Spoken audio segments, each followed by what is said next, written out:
We have main engine start, 4, 3, 2, 1, and liftoff. Liftoff of the 25th Space Shuttle mission, and it has cleared the tower. Engines at 65%, 3 engines running normally, 3 good fuel bills, 3 good APUs, velocity 2,257 feet per second, altitude 4.3 nautical miles, downrange distance 3 nautical miles, 1 minute 15 seconds, velocity 2,900 feet per second, altitude 9 nautical miles, downrange distance 7 nautical miles. Flight controllers here looking very carefully at the situation. Obviously a major malfunction.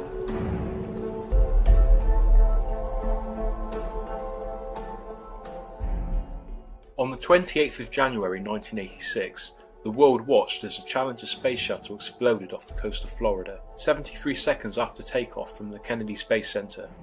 The intended mission was to study the approach of Halley's Comet, which could be seen from Earth between 1985 and 1986. The mission was also intended to begin the Teacher in Space project, which was first pitched to Ronald Reagan in 1984. The intention of this new method of teaching was to take school teachers into space, where they could record their findings and share them with students once they returned to Earth. Christa McAuliffe was one of the 7 crew members of the Challenger and was meant to be the project's first participant. McAuliffe and 6 other members, Dick Scobie, Michael J. Smith, Ronald McNair, Ellison Onizuka, Judith Resnick and Gregory Jarvis were all reported to have died that day, and of course they would have. The whole world saw, or at least would have heard, of the shuttle exploding in dramatic fashion. Now the explosion was said to be caused by the erosion of the O-ring seals of the rocket boosters due to the unusually cold weather. These eventually disintegrated after takeoff and led to the explosion.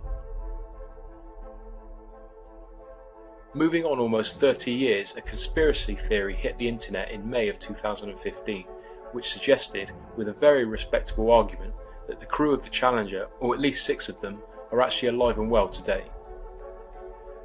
Post shows recent pictures of individuals thought to be the same crew members, some with undeniable likenesses, along with information on their whereabouts and even their professions. Now before I look at each individual crew member, it's worth mentioning that I do wonder why it has taken 30 years for this theory to emerge. This information, if accurate, must have been available for some time now. Some conspiracy theorists believe that there was no explosion at all, that the whole thing was fabricated. The same people would say that the moon landing, only 3 years before the Space Shuttle program began, was an elaborate hoax too. If there was an explosion that day, there must have been crew on board who perished. The real question here is, were the crew who died on board the Challenger the same crew of individuals the world had become so familiar with? Did NASA have doubts about the safety of the mission? Were they protecting these would-be heroes from a mission they thought to be too dangerous? And if the mission was a success, would they be heralded as heroes who weren't even there, having their roles played by a less important, disposable crew? These are all additional questions that came to me whilst wondering why NASA would want to cover up this case, if indeed they did. For now though, let's look at the alleged crew members. Francis Richard Scobie, or Dick Scobie, was commander of the ill-fated Challenger. He was a celebrated combat aviator during the Vietnam War, after which he was awarded the Distinguished Flying Cross, an award given in the US for heroism and extraordinary achievement during times of war. He also gained many other accolades over the years. His part in the 2015 conspiracy theory is supported by a photo of a man by the name of Richard Scobie, a chief executive working for a Chicago-based advertising agency called Cows in Trees. Looking at this image, there is no doubting the likeness, but it's worth mentioning that the likeness on the photos which appear on the agency's website are less apparent. Was the image that the conspiracy theory relied on manipulated? Possibly, but 30 years have passed and it's reasonable enough to think that it could be him. Michael J. Smith was named as pilot for the Challenger mission. In 1963 he graduated from Beaufort High School in South Carolina with a Bachelor of Science degree and went on to achieve a Master's in Aeronautical Engineering in 1968. He flew during the Vietnam War and was said to have flown 28 different types of civilian and military aircraft, logging 4,867 hours of flying time before joining NASA. His part in the 2015 conspiracy theory is supported by a photo of a University of Wisconsin professor by the same name. Now, according to the university's website, this man does exist, and there is no doubting the staggering likeness in the two photos, albeit 30 years apart.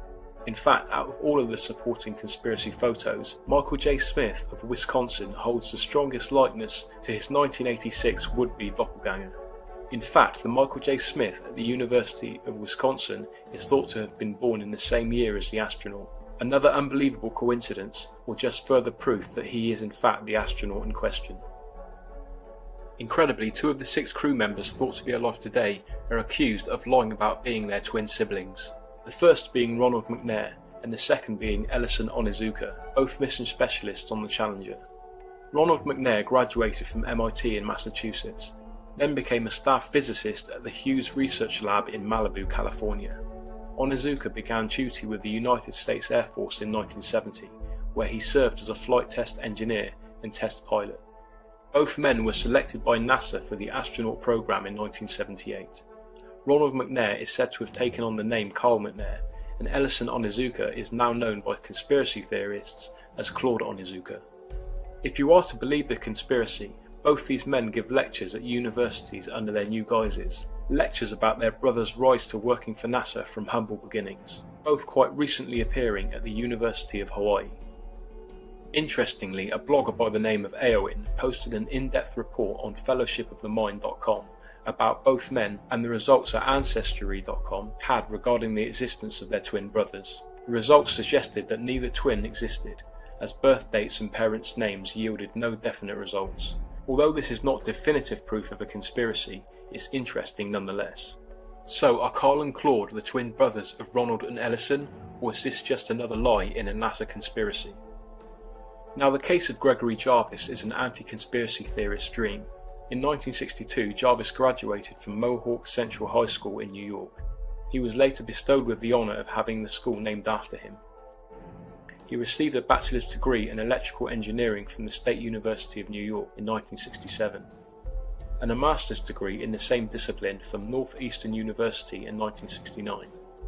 Jarvis joined the United States Air Force the same year and served until 1973. Snopes.com believes that there are no doppelganger images for Jarvis, simply because the theorists couldn't find anyone with the same name and likeness as the payload specialists. Could this be the case? If the theory is correct, maybe Jarvis disappeared into obscurity, or maybe, just maybe, he was on the Challenger at the time of the disaster, a less important, disposable pawn in NASA's game. Resnick was a graduate of Firestone High School in 1966, and in 1970 received a bachelor's degree in electrical engineering from Carnegie Mellon University in Pittsburgh. In 1977 she earned a PhD in electrical engineering at the University of Maryland. Soon after that, Resnick was employed by RCA as a design engineer, and later worked with various NASA projects contracted to the company.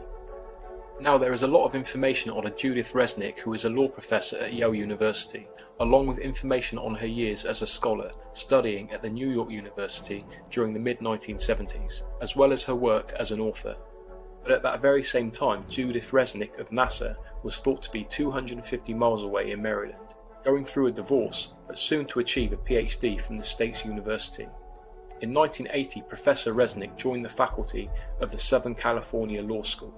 It said she remained in California for the next 17 years, which would place her in California during the time of the Challenger disaster. But the plot thickens.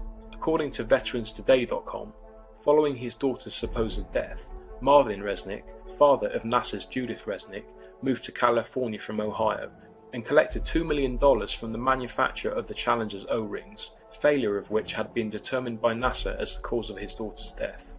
If this is the same Judith Resnick who worked for NASA, could this background information on her academic years be fabricated?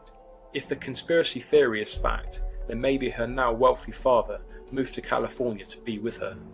Again, as with all these cases mentioned here, the accompanying photo does look like it could be the very same person 30 years on.